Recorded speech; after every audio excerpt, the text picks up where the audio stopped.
नमस्कार दोस्तों, stock market studies में फिर से एक बार आपको बहुत-बहुत स्वागत है। तो आज मैं फिर से आपके सामने कुछ कंपनीज़ के अपडेट और इन्फॉर्मेशन लेके आया हूँ और ये जो इन्फॉर्मेशन है, वो आपको बहुत हेल्प करेगा एज़ ए इंडिपेंडेंट मतलब इंडिपेंडेंट होने के लिए स्टॉक मार्केट में क्योंकि इंडिपेंडेंट होकर काम करने का मज़ा ही कुछ अलग है। साथ ही साथ देखिए लोगों के ऊपर भरोसा करके अगर आप स्टॉक ले रहे हैं, तो उसमें आपका मतलब गलती कुछ नहीं है। लोग आपको जो बता रहे हैं आप वही कर रहे हैं। तो मैं आपको ऐसे नहीं बताऊँगा, मैं आपको हमेशा कहूँगा आप खुद के ऊपर इंडिपेंडेंट हो, आप खुद सीख कर जो-जो मैं चीज़ आपको दिखाता रहता हूँ, वो सारे डेटा को आप चेक आउट करिए, देखिए, सीखिए, उसके बाद काम करिए। देखिए हर दिन अगर आप आधा घंटा से 1 घंटा अगर टाइम इसके ऊपर देंगे, तो आपको पैसा बनेगा। तो मैं भी देखिए पहले जो जॉब करता था, तब मैं जॉब के साथ-साथ टाइम भी देता था। 1 घंटा नहीं, डेढ़ घंटा, 2 घंटा भी दे देते थे क्योंकि मुझे सीखना था। उसके बाद मैंने बहुत सारे कोर्सेज़ भी किए और आज मैं इसके ऊपर ही ज़्यादा से ज़्यादा काम करता हूँ।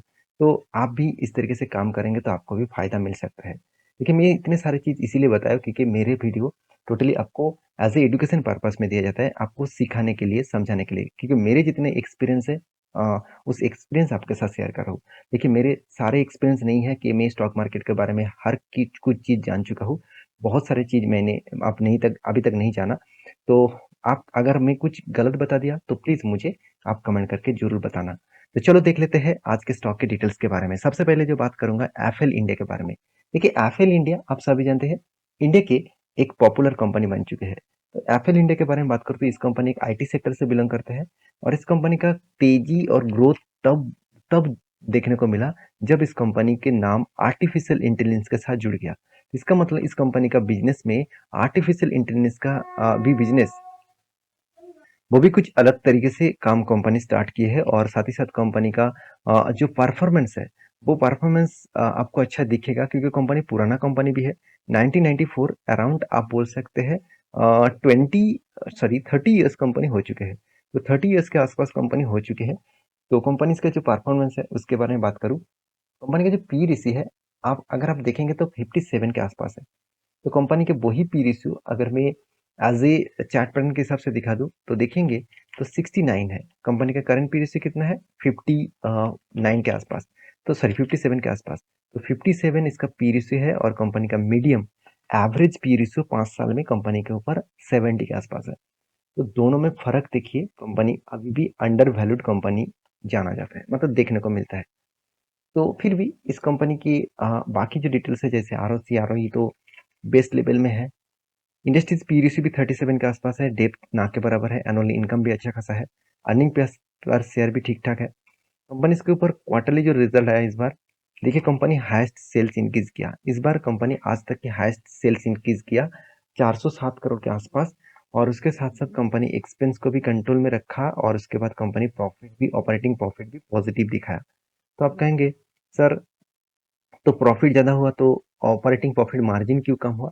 क्योंकि ऑपरेटिंग प्रॉफिट मार्जिन कंपनी के जो प्रॉफिट हुआ वो इन्फ्लेशन के साथ-साथ कितना ग्रोथ हुआ उसके ऊपर डिपेंड करते हैं।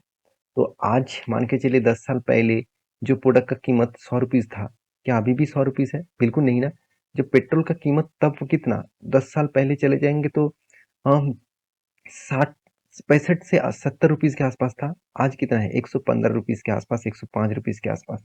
इसका मतलब इन्फ्लेशन बढ़ने के कारण इस कंपनी का ऑपरेटिंग प्रॉफिट मार्जिन जो है वहां पे भी चेंजिंग देखने को मिला है।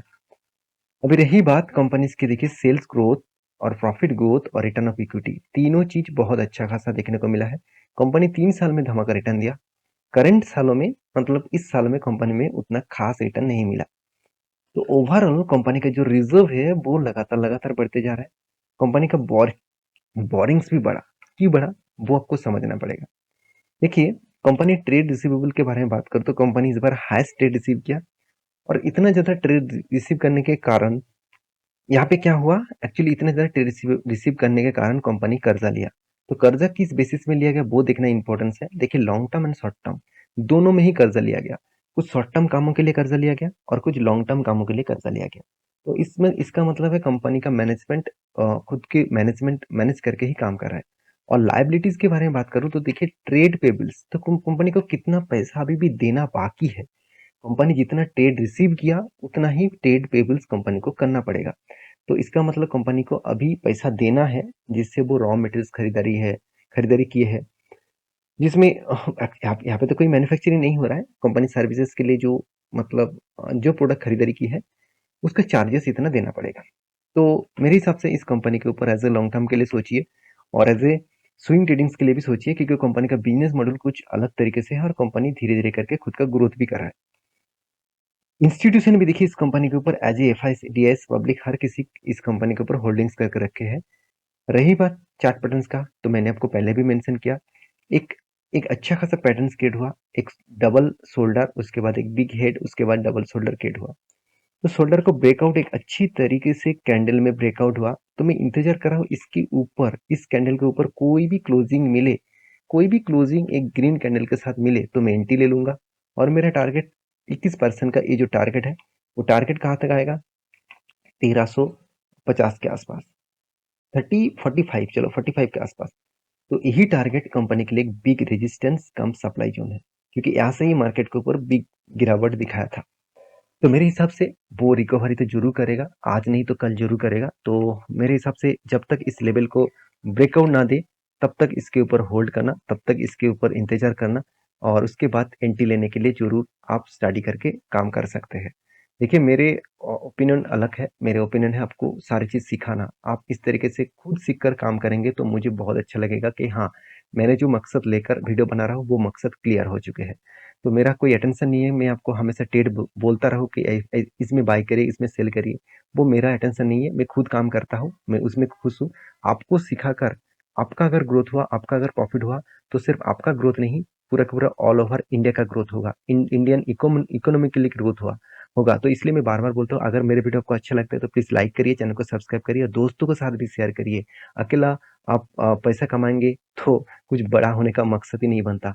सब एक साथ बड़े होंगे तो और भी ज्यादा मकसद अच्छा खासा बनेगा। तो नेक्स्ट जो कंपनी जिसके बारे में बात करूँ उसका नाम है जोमेटो।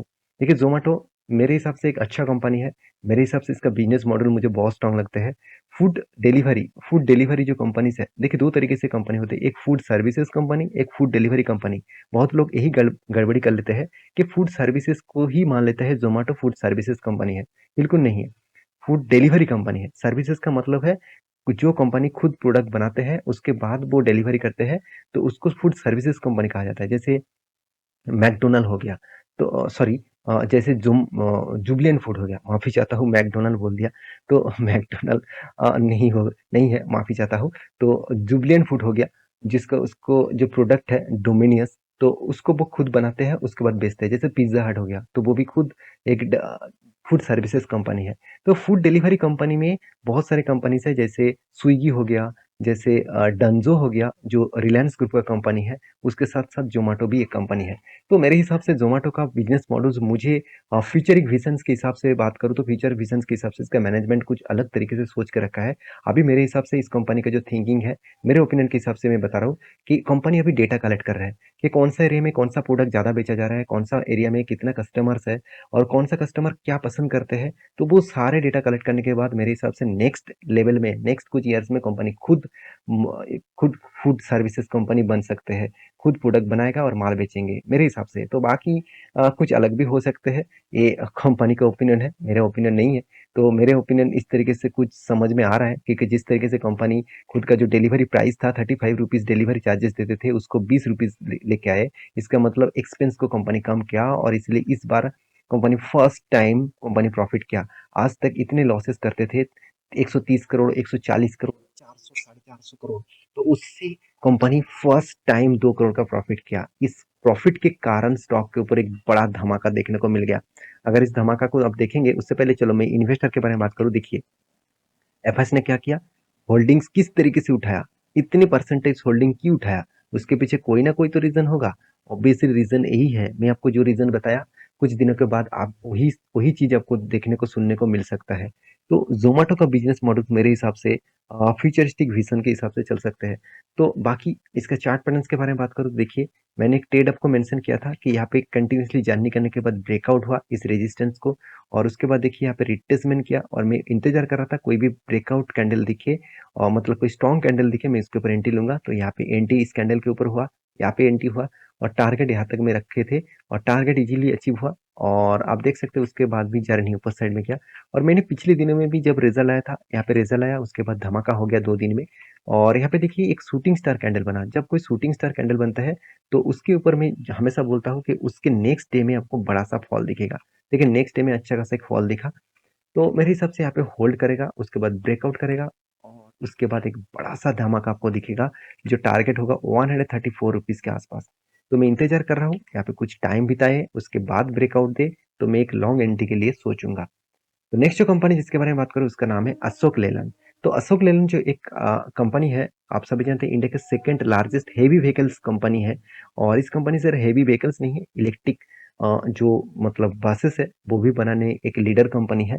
तो बहुत सारे प्रोजेक्ट कंपनी को मिला, चाहे वो लंदन में भी कंपनी बसेस बना के भेजा और इंडिया में तो बसेस है, साउथ अफ्रीका में सॉरी सऊदी अरब में भी कंपनी को प्रोजेक्ट मिला।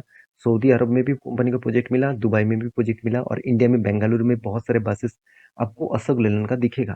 और अशोक लेलैंड के जो फीचर बिजनेस मॉडल से मुझे बहुत स्ट्रांग लगा, क्योंकि देखिए जो कोई भी कंट्रीज में जब कोई भी ग्रोथ होता है ना, तो ट्रांसपोर्टेशन का बिजनेस भी बहुत अच्छी तरीके से ग्रोथ होता है, क्योंकि लोगों को फर्स्ट किसी जगह पे जाना है और इजीली मतलब ट्रांसपोर्टेशन के माध्यम से जाना है, तो उस वो bus services, taxi services, train, trams, metro इस सर्विसेज लेना चाहेंगे। तो इस कंपनी का ग्रोथ होने का चांसेस ज़्यादा है, क्योंकि बहुत सारे बसेस का डिमांड्स है जो अभी भी अवेलेबल्स नहीं है। तो कंपनी का खासियत यही देखने को मिला, कंपनी का पी रेशियो कंपनी की इंडस्ट्रीज पी रेशियो से कम है, आरओसी आरओई तो ठीक ठाक लेवल में आ चुके हैं। कंपनी का प्रोमोटर के पास अच्छा खासा होल्डिंग्स है। कंपनी देखिए नेट प्रॉफिट पॉजिटिव में लेके आया। तो कंपनी का क्वार्टरली रिजल्ट के बारे में बात करूँ, देखिए बीच बीच में कंपनी लॉसेस करते थे और आज देखिए कंपनी कंटिन्यूसली प्रॉफिट किया। और इस क्वार्टर में कंपनी पिछले क्वार्टर की तुलना से, पिछले सालों की क्वार्टर की तुलना से अच्छा खासा धमाका प्रॉफिट किया। 22 करोड़ से कंपनी बन चुके 580 करोड़। तो यहाँ पे एक बिग पॉजिटिव साइन देखने को मिला है और मेरे हिसाब से यहाँ पे एक अपॉर्चुनिटी कंपनी आपको देने वाला है और इस अपॉर्चुनिटी कंटिन्यूसली कंपनी ले चुके हैं। और जहाँ पे एक ट्रेड बना था और वो ट्रेड मैंने ले चुके हैं, मतलब मैंने ट्रेड ले चुका हूँ। तो वो ट्रेड किस बेसिस में बना वो मैं आपको बताऊंगा। पहले से ही मैं आपको मेंशन कर रहा था, जब ट्रेड बना उससे पहले से ही मैं आपको वीडियो बना के बता रहा था कि इस तरीके से ट्रेड बनेगा। तो जितने सारे मेरे पुराना सब्सक्राइबर है उसको पता है कहाँ पे मैंने आपको ट्रेड मेंशन किया था। और हाँ, टेलीग्राम में भी मैं मेंशन करता हूँ। अगर आपने वीडियो मिस कर दिया तो टेलीग्राम में जाकर भी देख सकते हैं, जहाँ पे सारे डिटेल्स आपको मिल जाएगा। तो रही बात कंपनी के सेल्स ग्रोथ, कंपनी का profit growth, return of equity, सब कुछ आपको पॉजिटिव में और प्लस पॉइंट में दिखेगा। तो कंपनी का बैलेंस शीट के बारे में बात करूँ तो कंपनी कंटिन्यूसली बैलेंस शीट को मेंटेन कर रहा है। जैसे रिजर्व देखिए लगातार ग्रोथ हो रहा है, कर्जा अभी भी बहुत ज़्यादा है, कर्जे कंपनी के ऊपर बहुत ज़्यादा है, अभी भी 2-3 टाइम्स कंपनी का कर्जा है, तो उसको कंपनी को कम करना पड़ेगा। और लाइबिलिटी भी है और कंपनी फिक्स एसेट को भी इंक्रीज कर रहा है। और कंपनी को इस बार अच्छा खासा प्रोजेक्ट भी मिला, करीबन 268 करोड़ के आसपास। तो कंपनीज की जो रेशियोज है उसके बारे में बात करूँ तो डेटोस डे शानदार है। इन्वेस्टर के बारे में बात करूँ तो इन्वेंटरी डे के बारे में बात करूँ तो ये भी ठीक ठाक देखने को मिला। और डे पेबल भी कंपनी के ऊपर अच्छा खासा कम हुआ, 150 से 100 हो गया। तो यही हर पैरामीटर्स कंपनी के फ्लेवर में देखने को मिला है। इंस्टीट्यूशन भी देखिए, एफआईएस ने क्या किया, खुद का होल्डिंग्स को बढ़ा दिया, 2% के आसपास होल्डिंग्स बढ़ाया। डीएस ने छोटा सा 2% के आसपास होल्डिंग डिक्रीज किया। पब्लिक ने होल्डिंग को सेम टू सेम रखा और प्रोमोटर के पास पहले जितना होल्डिंग्स था आज भी उतना होल्डिंग्स है।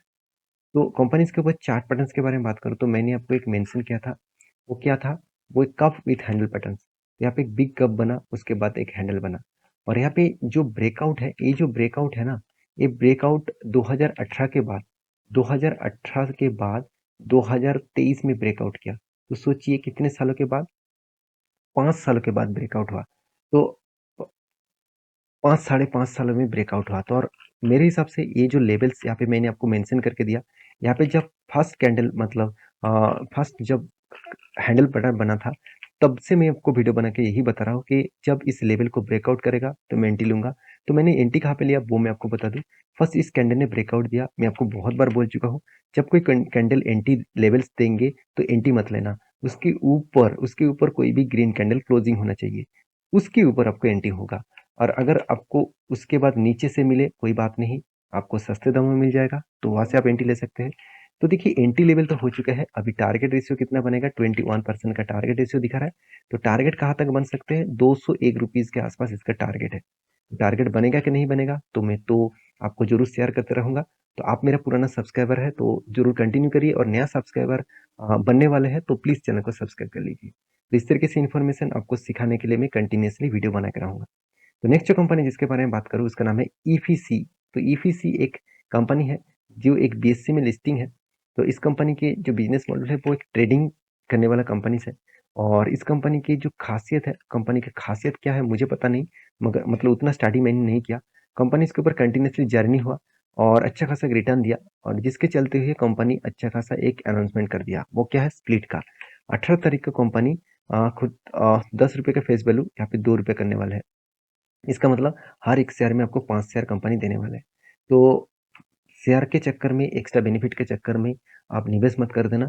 आप प्लीज स्टडी करके ही काम करना। तो मेरे totally video as a education purpose में, एज ए लर्निंग पर्पस में था। कोई भी बाय एंड सेल का रिकमेंडेशन नहीं है, क्योंकि मैं कोई सेबी रजिस्टर्ड पर्सन नहीं हूँ कि मैं आपको बाय सेल का रिकमेंडेशन करूँ। ये आपके हाथ में होना चाहिए, ये आपके डिसीजन होना चाहिए। और मेरा काम है आपको सिखाना, जानकारी देना। आपका काम है सीख कर काम करना। मिलते हैं नेक्स्ट वीडियो में, तब तक के लिए अच्छे से रहिए, अपने ख्याल रखिए। धन्यवाद।